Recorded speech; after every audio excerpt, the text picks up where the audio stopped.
at every point in my career where I thought maybe it might be just a little too much to strive for this. Maybe it's not for me. It's not true. You can really do anything.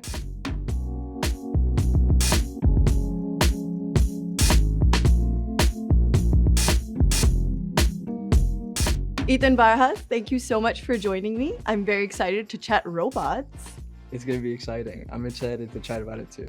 So tell me, what does Icarus actually do? Is the goal to literally put robots in space? Yeah, inside of space stations. So we want to help out astronauts. So the ISS is deorbiting in 2030. And with that, we have this rise of new commercial space stations. And in these commercial space stations, we're trying to leverage the last 25 years of research and manufacturing on the ISS and produce really amazing things in the pharmaceutical sector, the semiconductor sector, fiber optics, super alloys, and a bunch of amazing industries. But the issue is astronauts cost a lot of money. It's about $130,000 an hour to keep them alive. And, you know, most of the time, these astronauts are spending their time just moving cargo bags around or doing seal inspections or literally cleaning with a vacuum. And we want our robots to take care of that so they can focus on the groundbreaking discoveries that only astronauts can. And more recently, now that there's going to be uncrewed periods on these stations, actually do some of the science and bring those experiments forward and those discoveries forward. How did you get the idea for this? Well, I think it's a joint combination of my background and my co-founder, Jamie Palmer's background. So I was lucky enough to get my first NASA internship when I was 17. And I have to shout out one of my teachers, Mr. Gershner, because I didn't really want to go into engineering. I like building things, and I wanted to play soccer, right? Like I worked to 4 years varsity soccer, was on the developmental academy for playing in the National Premier League and Division I soccer. And then this guy was like, hey, you need a tech credit to graduate. And it was this teacher. And I was like, sure, I'll take your class. And he happened to be one of the most amazing mechanical engineers and had this program that led to a NASA internship in your junior and senior years. And I actually dropped the class. He tracked me down and told me to take the rest of them. And it was like a semester late that I rejoined. And I was lucky enough to get that internship and work on autonomous plant growth for the ISS and go present at the ISS R&D conference and see what it was like to build spaceflight hardware that goes to the International Space Station.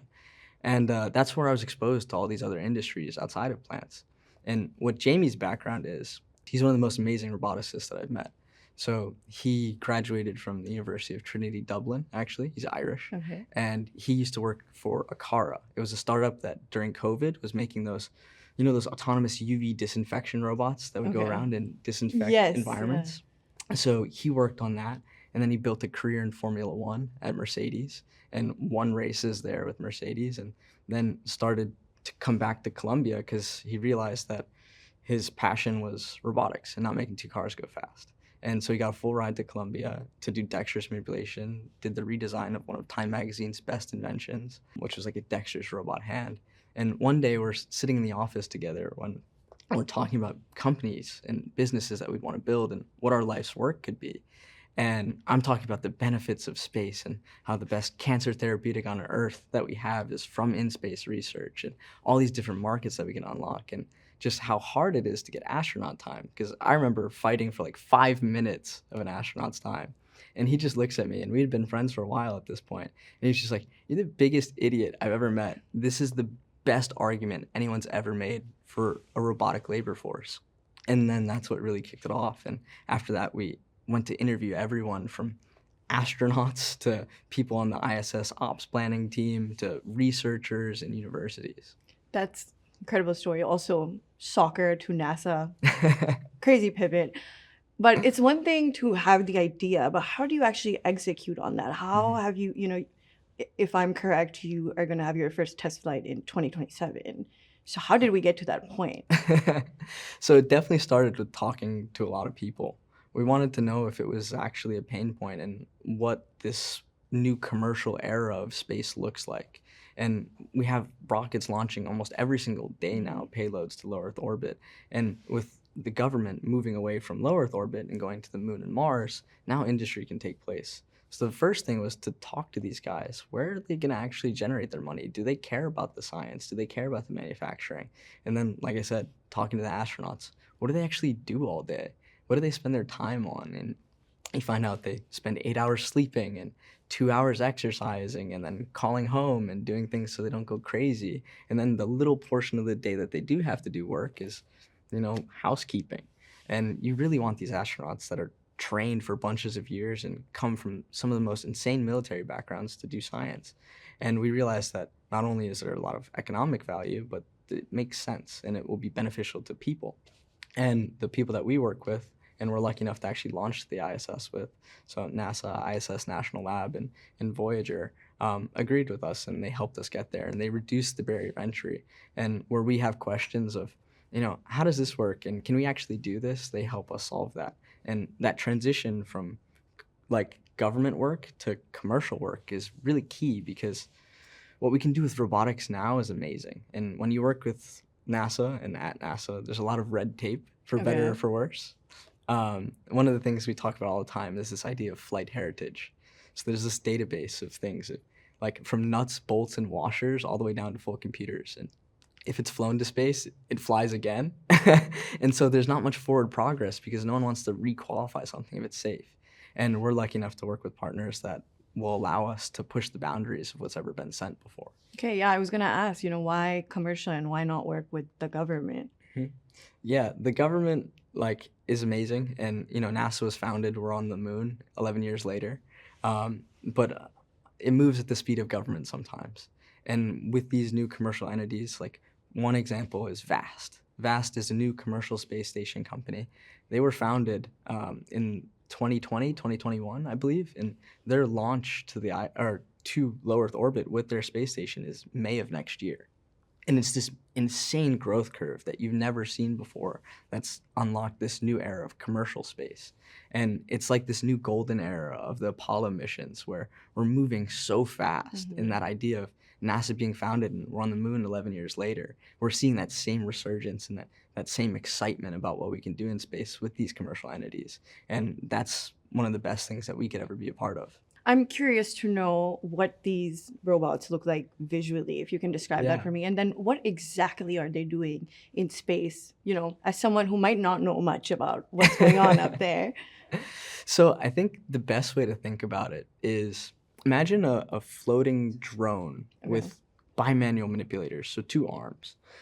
Or even think about it if you know what an underwater ROV looks like. So two arms on a floating mobile base. And what that mobile base allows us to do is actually traverse across the environment. So rather than be attached to a wall and only have one workplace, we can actually move things around from node to node. And so, like you said, what do these tasks look like, right? One of the biggest tasks is cargo bag unpacking. So every about 60 days right now on ISS scheduling, we send about 3.5 tons of cargo to this space Okay. station. This is everything from food, this is everything from oxygen, water, to new experiments in science that we want to do. And it takes a crew of about 4 astronauts, and obviously this is elapsed and all at once. But from what we found anecdotally, 7 days to unpack all of this, and then 7 days to repack it. And when we've talked to some astronauts, what they've told us is, for us to go do an experiment, the first hour and 30 minutes out of 2 hours blocked will be us going to those bags to find the things to actually do the experiment. And the last 30 minutes will be us, doing a new protein crystallization for some therapeutic. And so we want our robots to take care of all of those basic menial tasks, and cargo bag logistics is the biggest first one. You've raised some 6.1 million, correct? Yeah. Is that enough to manufacture something like this? Yeah, it's a great question. So for us, yes, our first deployment is to the ISS. The robot's launching, and this is amazing. And we have a couple really exciting test points coming up. So we work in our office right now on an air bearing facility, which think about it like a more scientific air hockey puck table that gives us frictionless movement in the XY plane. And this allows us to test some of those dynamics. And coming up, we have a parabolic flight where a plane goes up and down. And on the down part of the parabola, you're in free fall. So you're falling at the same rate of gravity. And orbit is not actually the same thing as space. Okay. If you go to space, you can take a helium balloon and just send something up. And as soon as you cross the Kármán line, you're technically in space. Okay. Orbit is when you're spinning around the Earth really, really fast, and gravity is still affecting you, but you're just moving so fast you don't fall down.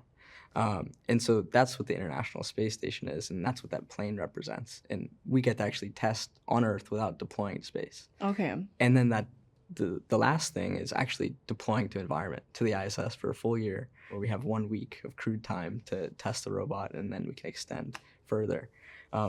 But the reason why we can do it and be so capital efficient is we're deploying to inside a pressurized volume. So like you were saying, that $6.1 million for us, we're deploying to inside of the space station, so inside the pressurized volume.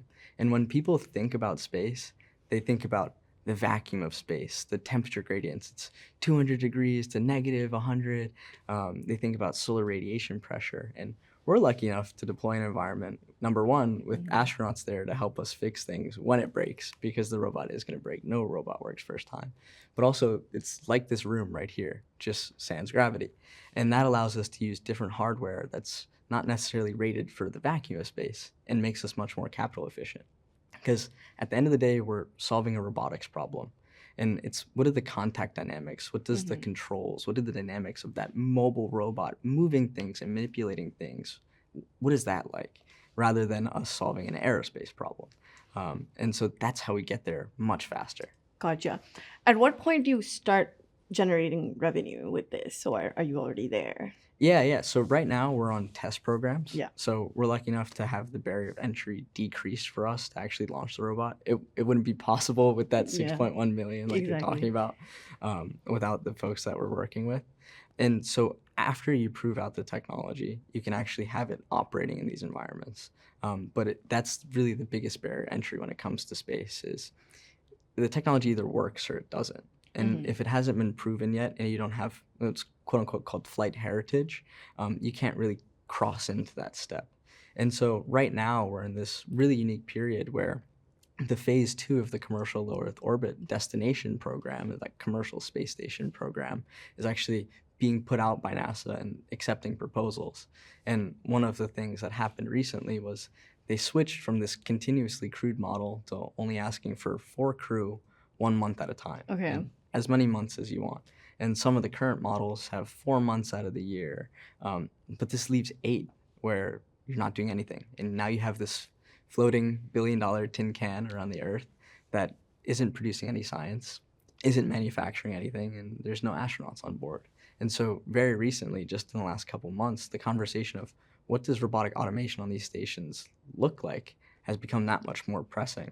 And even on the geopolitical stage, we heard the Senate talking about it recently with, what the Chinese can do on Tiangong and the taikonauts there.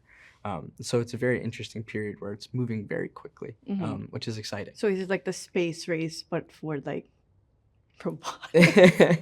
Yeah. No. Okay. I think I would classify it as that. I Okay. think there's like a big worry about what the moon looks like, what Mars looks like, and who's there. Some of the most valuable pieces of real estate are pieces of water ice on the moon. But in the in-between, it's, well, what does the next generation of semiconductors look like? Well, is that in space? And if it is, we would love to have American industry benefit from it. What's the next generation of semiconductors? What's the next generation of fiber optics, pharmaceuticals? And so that's part of the discourse that's been occurring. And these robots, they're AI powered, correct? Yeah. Obviously. But what are the other ways, I'm curious to know, that you're using AI on the back end of things, like on the business end or whatever it is? I want to know a little bit more about that. So with the robots, it's actually pretty nuanced. Okay. And so I'd love to take you through it because there's a lot of misconceptions. People love AI and I'm like, AI. what does that mean, right? AI powered. It's this buzzword, right? So it's much more simple. Right now, with communication to the ISS, we go through S-band radio. So think about this like a really bad walkie-talkie. So the Earth is here. We communicate all the way out to a geosatellite out here, and the ISS is somewhere in between. Okay. And we go to the geosat to the ISS back to the geosat, back to mission control, Houston. And this takes about 800 milliseconds to 1.5 seconds. Well, now we have these massive optical communications. It's like Starlink, for example, where we can just use that constellation that's orbiting the Earth and the station here, and we can use optical relays to actually have much higher bandwidth and latencies closer to 100 milliseconds. So what this allows us to do is have a human on the Earth actually pilot these robots in real time. And this was proven out on the Polaris Dawn mission, where we actually FaceTimed astronauts for the first time. Very cool. And in real time for like 45 minutes. I think one out of the astronauts even played violin. It was really exciting. And all of these next commercial stations, they have these laser-based communications. And so we start off the same way that, you know, a company like Tesla with Optimus or Figure or any of your favorite current robotics companies do, with expert human examples. And we record loads and loads of data where the physics of the robot is actually embedded in the scene. And we take the telemetry data from the robot and that video data. And this is where like the quote unquote AI part comes in. And we can train models that can then do the high level primitives. So instead of a human operating this thing forever, we can then say, move the bag from node 1 to node 2. Okay. Open the bag and get the wrench. And the robot can actually act upon those primitives and do it without a human interacting the entire time. Yeah, very cool. At any point, do you get to go to space? / would you want that? I don't think we're going to space anytime soon. I think the closest is going to be that parabolic flight where, you know, you get to experience 0G for like 20 seconds, 30 seconds. Yeah. So I want you to reflect for a moment. You dropped out or went on leave from Caltech to build this company. Was that the right decision? I think I've learned more in the last year and a half than I have in, I wouldn't say all my undergrad, but in a large portion of it. They say Caltech is like drinking from a fire hose. Okay. And that's very true. And I definitely wouldn't be in the position that I'm at without studying there and working with the most amazing professors there, from everything from Formula student cars to lunar rover programs, right? But I think it's just been so invaluable the last year and a half, and all the people that you meet. And there's a funny story of like, we come, both Jamie and I, my co-founder, into this world as just engineers. And we want to make an impact. And like, the thing we say is, you only have one chance to do your life's work. Why wait? And there's the story that goes with this is, you know, angel investors are a very large part of getting any company off the ground before you go to institutions like venture capitalists or private equity or whatever it might be. And the very first angel investor that we sit down and have a meeting with is Charlie Songhurst, but he's on the board of Meta. Okay. And we had no idea what it looked like to take investment at all. We'd heard the term SAFE. We didn't know what a simple agreement for future equity was. And at the end of the call, he had heard about us from some other folks that we had met. And he's like, I love the idea. I met you. I talked to you guys. I love it even more now. I need to be a part of it. And he gave us some really stalwart advice afterwards. But he said, I would love to write a check right now. It's like, let's do 75K, 100K. Like, what are you guys thinking? Let's just get it done. And we're like, how does that work? And he had to explain the entire process to us of what it looked like to actually start a company and take investment. And so to go from that to now working with, you know, some IPO'd space and defense companies and actually have our own robotics launching to the ISS commercially, be working with people like NASA, be working with people like Voyager, Vast, is just this amazing trajectory. Yeah.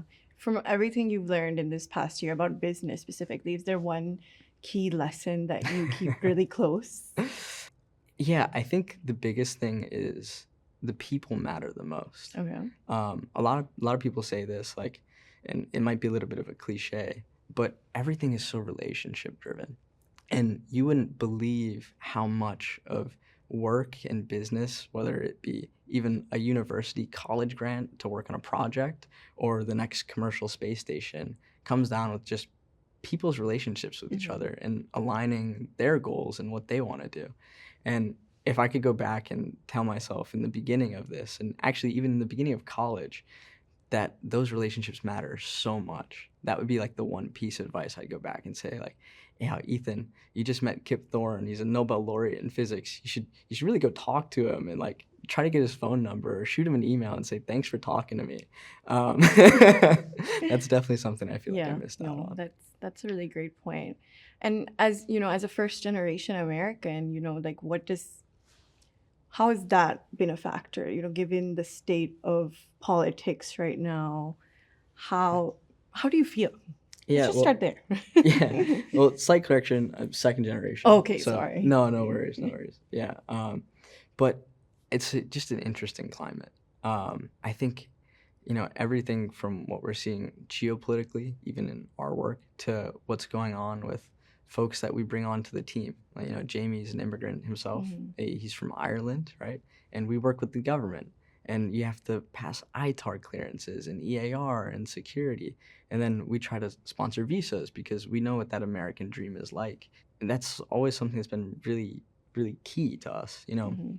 Yeah, I think, like, I told you a bit about this story, but my father, right, he came to this country and he goes into the military after a very rough upbringing. And he's from Mexico. My family's from Mexico. And I get to watch him go from, uneducated to his associate's degree, his bachelor's, his master's, his PhD. And we just watch this man give us so much opportunity. And that's the true American dream. And me, my brothers, we've all capitalized on the opportunity he's given me, or given us rather. And I think that's something that we try to pay forward. The NASA internship that I got when I was 17, very recently, it's a program called NASA Hunch. It lost funding in the Oh, budget wow. shakeup. And one of the things that was so important to me is I wouldn't have been here without that program, without that teacher, without Dr. Gold, my mentor there. And I heard about it and I was like, let me just sponsor my high school so they can do it for one more year. I'll pay for it out of pocket. And that's because of opportunity and what's done in my life. And luckily enough, the program actually got funding back from a different directorate. But I still keep close ties to those people. And I think, what's going on in the country, there's a lot of negative, and people like to focus on the negative and talk about it a lot. Mhm. But I think there's still those pieces of gold in the US and that American dream that everybody can strive for. Yeah. And I think we should probably spend more time looking at the good and Mhm. helping people get to that Mhm. rather than talking about the negative. Absolutely. And to the people who are chasing those dreams, especially the young people in engineering and sciences, what is, a piece of advice you would give them? Don't stop. Don't stop. I think the one thing that both of my parents did was they never said any goal was too big. My mom was the first person in her family to go to college, and she gave up her career to raise me and my three knucklehead brothers, right? Uh, and the one thing they never said, no dream is too big. Mhm. And I think that's so key Mhm. because at every point in my career where I've thought, maybe it might be just a little too much to strive for this. Maybe it's not for me. Maybe I needed a parent who had built a company before to go build my own to know what it's like. It's not true. It's not true. You can really do anything. Mhm. And I think that's the one thing that I'll always take from them. Yeah. And I know your dream is just getting started with robots in space, but what's the long-term vision with Icarus? hmm Yeah. So it's such a long-term timeline of what we're working on, and the impact is so massive. And I've touched on it a little bit in what we talked about earlier, but I'll give a more concrete example. Mhm. I said the number one cancer therapeutic on Earth is developed from in-space research, and it's called Keytruda. It made $25 billion in revenue just the last fiscal year, and it's treated millions of people with cancer and saved millions of lives. And if you can find the next Keytruda, it's an environment that you can only find the next Keytruda in. Mhm. It's space, and there's only been 700 astronauts in all of history. It's not going to be the astronauts that are doing it, unfortunately. They're going to be moving the science forward, but in order to scale it, you Mhm. really need something that can push it forward. Mhm. And it's the same thing in all these other industries. Like, we can even print new organs in space now with 3D Very cool. bioprinting. Very recently we printed someone's meniscus, right? And Mhm. I tore my meniscus. I wish I could get a new meniscus, and we've printed one in space, and it's amazing what we can do. And so I think for us, in the one like North Star that we put is, half of the entire Earth's GDP comes from labor. Mhm. And if the human race is going to go to the moon, go to Mars, and actually unlock the secrets of the things that can benefit humanity, Mhm. it has to be a robotic labor Mhm. force. Yeah. And that's what we want to build and Yes. enable. And another timely issue right now is climate change. Mhm. How do you think about that with Icarus? And is there any kind of, you mentioned how space can, with cancer research. Is there anything where robotics can help with, sustainability and fixing the damage that has been done? Well, terrestrially for certain. But I'll focus my answer in more on in space, just because it's more in our wheelhouse. But one of the biggest things that we do to actually track climate change is we use satellite imagery. We use hyperspectral imagery, and we see this massive launch capability with SpaceX and these new rockets that are coming online from Blue Origin or the ULA. And these satellites that we use allow us to track climate change in real time. But the thing is, as we make these constellations larger and we actually get more and more data from them to help us make actionable insights on Earth, you now run into the issue of hardware failures. And so as Starlink hits, I think 7,000 satellites in orbit, and as we see people moving data centers out to space so you can take free energy rather than the thousands of gallons of water on Earth and the energy production from coal plants, we can put it in space and it can be sustainable. But all of these things, they need maintenance. A good example is Microsoft did an underwater data center off the coast of San Francisco. And the main reason why it failed was things just broke. And space is the same exact way. And so if we can enable some of these industries to move away from the Earth and also benefit the Earth, like tracking climate change, and we can keep those systems tip-top shape and actually upgrade them, that's a great way for our robotics to come into play in the future once we have nailed down the IV. Yeah. So it's a long-scale timeline, but that's something that we would really love to get into in the future. Yeah, that makes a lot of sense to me. Most important question. Why is it named Icarus? Well, there's two funny stories that go with this. One is like the more real story, and the other one is the story that we've come up with after we've really thought about it, and it's become a core part of our identity.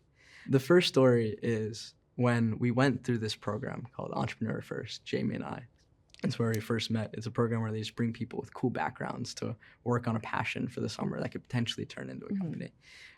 They told us we had gotten the funding for the next few months.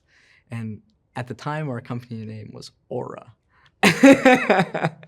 And we heard it immediately, and we were like, oh, no, it can't be this.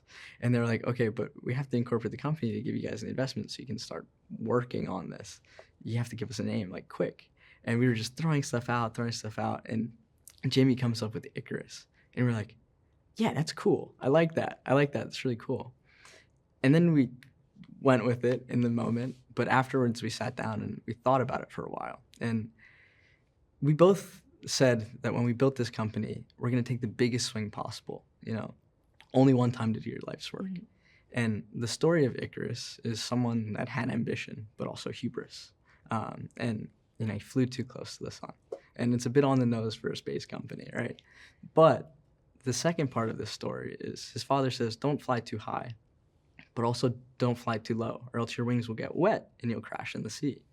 And it's this thing where you could keep your head down and you could play it safe, and you could go and you could get an engineering job and work at a big engineering firm, and you could live a very happy life and end up engineering door cards in a Tesla for the rest of your life. There's nothing wrong with this. It's amazing. But if you want to make a real impact, everything has come from someone having ambition. But the thing is, the name in and of itself is a great reminder to not have that hubris. It's to be ambitious, but have measured execution and keep it within the bounds. So strive for more, strive to make something great, but remember what can happen if you don't do it correctly. Yeah. And so that's become just core to our identity. Absolutely. And what keeps you driven? What keeps you driven? Seriously, as someone who's taken on what, seems like it's a challenge, Yeah. So what keeps you going when things don't work out? This is more often than not. I think the biggest thing is for everyone on the team, it's the mission of what we're doing. It might sound corny, but I think everybody that we work with and everyone on our team, from Inigo to Demetrius to Corey, the mission of what we're doing and what it unlocks is so important that when it's 10 p.m. and something goes wrong and we have a demo to ship in the morning, it's not even a conversation of, if we're in the office until 3 in the morning, 4 in the morning when it's done. It's just something that happens, and no one really talks about it, but it's all because we care so much about the problem and what we're solving, and we see the future of what it unlocks. And so I think that's like one of the biggest things for me and for everyone on the team. And I would say the other thing is, it's very like once in a lifetime that you get to be a kid that at a very young age got to work on something that is in the ISS, Yeah. right? It's just wild. You get to meet these like superstars on Zoom conferences, like astronauts. And now for me personally, like we talk to them on Zoom calls all the time. Like we were on a call recently with Chris Hadfield, who I watched in like elementary school playing ukulele and guitar in the space station and showing what water was like and how it makes perfect spheres. And so for me, it's just wild to be that kid once upon a time looking at that and now be in that world where I not only get to work with these people, but also get to learn from them. Absolutely. Well, I can't wait to see where Icarus goes. And thank you so much for joining me. No, thank you so much. I appreciate it.